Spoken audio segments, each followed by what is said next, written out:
Salam damai dan sejahtera di dalam nama Tuhan Yesus Kristus. Saya akan melanjutkan penjelasan mengenai formulasi teologi dari Kitab Kejadian. Pada video yang keempat, saya menjelaskan mengenai kejatuhan. Dan pada video yang kelima ini, saya akan menjelaskan mengenai proto-evangelium, awal dari kabar baik. Setelah manusia jatuh dalam dosa dan sadar akan keberadaannya yang sudah berdosa, Adam dan Hawa diadili oleh Tuhan dan menerima konsekuensi dari apa yang dilakukannya ke hadapan Tuhan. Pada waktu masih di Taman Eden, Tuhan Allah menyatakan kabar baiknya, yaitu bahwa keturunan dari perempuan, berarti yang dilahirkan oleh seorang perempuan, akan bermusuhan dengan keturunan dari ular. Ini yang pertama. Jadi ada dua komunitas. Komunitas orang-orang yang dilahirkan dari perempuan, berarti ini umat yang secara khusus menunjukkan kemanusiaan sejatinya, dan ada keturunan ular yang menunjukkan kejahatan. Dua kelompok ini sampai sekarang dan sampai akhir zaman masih ada. Orang-orang yang takut akan Tuhan dan orang-orang yang mencintai kejahatan. Ini dua kelompok sudah dinubuatkan, dinyatakan oleh Tuhan Allah di Taman Eden kepada ular, didengar, diketahui oleh Adam dan Hawa. Kejadian pasal 3 ayat 15. Yang kedua, ular si jahat itu melakukan peperangan permusuhan dengan perempuan yang meneruskan keturunan manusia. Jadi dengan kata lain, si ular, si jahat itu akan berupaya bagaimana manusia, perempuan ini diserang, dianiaya, dicobai untuk tidak melahirkan keturunan manusia yang takut akan Tuhan. Jadi terjadi peperangan antara ular dan perempuan. Yang ketiga, ini puncaknya, keturunan perempuan yang tunggal. Jadi ini spesial, ini khusus, berhadapan dengan ular. Tadinya ular berhadapan dengan perempuan, sekarang ular berhadapan dengan keturunannya yang tunggal. Nah, apa yang terjadi? Keturunan yang tunggal itu meremukan tumit dari keturunan perempuan itu, dan keturunan perempuan itu menghancurkan kepala ular itu.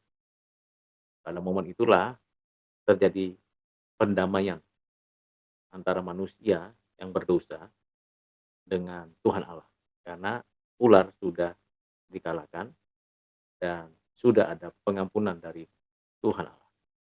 Ini yang disebut sebagai proto-evangelium yang disampaikan kepada ular, didengar, diketahui oleh Adam dan Hawa berada di Taman Eden. Ini peristiwa sejarah yang tidak ditulis di dalam sejarah manapun kecuali di dalam Alkitab. Dan awal kabar baik ini yang menjadi batu penjuru.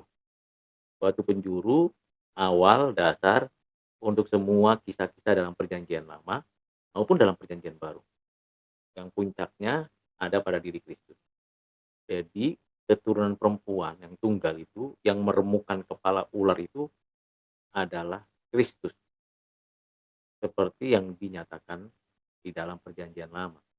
Dan perjanjian baru menggenapkannya. Keseluruhannya ada benang merah. Nah, kabar baik ini di perjanjian lama disampaikan melalui kovenant dengan Abraham, Musa, dan Daud. Dinubuatkan oleh para nabi, nabi-nabi besar maupun nabi-nabi kecil. Lalu, apa yang dinyatakan dalam Kejadian 3:15 ini mengenai pribadi, sosok yang akan meremukan kepala ular ini dinyatakan di dalam perjanjian baru yang ditulis, yang menuliskan tentang pribadi itu, yaitu anak Allah yang inkarnasi menjadi manusia melalui ketaatan, kesetiaan, ketekunannya, dan kesungguhannya sebagai manusia yang melakukan apa yang Tuhan Allah katakan dengan sempurna, menyerahkan nyawanya, mati atas kayu salib, bangkit, dan menang atas dosa, maut, Nah, ini dimulai dari mana? Dari Kejadian 3:15. Itu sebabnya di Taman Eden ada di sana ujian, cobaan, dan kejatuhan manusia dan pengadilan Allah, tapi di sana juga dinyatakan bagaimana Tuhan Allah memberikan kasih-Nya, anugerahnya melalui proto-evangelium. Di sini kita belajar bahwa apapun yang manusia lakukan, semuanya berada di dalam kontrol kendali Tuhan. Tidak karena Adam dan Hawa jatuh dan semua rancangan Tuhan yang indah itu porak-poranda dan akhirnya membuat rencana yang baru, tidak demikian. Sekalipun Adam dan Hawa, saudara dan saya berdosa kepada Tuhan, rancangan Tuhan, rencana Dia di dalam kekekalan pasti digenapi di dalam keadaan apapun, situasi apapun, kondisi apapun di dalam bumi, di seluruh semesta alam. Dengan pengertian itu, maka saudara dan saya makin tahu, makin sadar, makin ngerti bahwa Tuhan Allah merancang yang baik, yang indah, yang mulia. Yang dirancang si jahat pasti yang buruk, yang hina, dan penuh dengan kemunafikan. Saudara yang kekasih dalam Kristus, dengan formulasi teologi dari kitab Kejadian ini tentang proto-evangelium, berarti rancangan Tuhan sempurna dan tak pernah gagal. Tiap orang yang ditebus dan dimenangkan oleh Kristus itu pasti karya Roh Kudus. Apa yang terjadi dalam sejarah manusia arahnya kembali kepada Kristus yang hadir dalam sejarah dan akan datang kembali. Dengan demikian kita punya keyakinan dan jaminannya adalah dirinya Allah, anaknya Tuhan Yesus Kristus, dan Roh Kudus.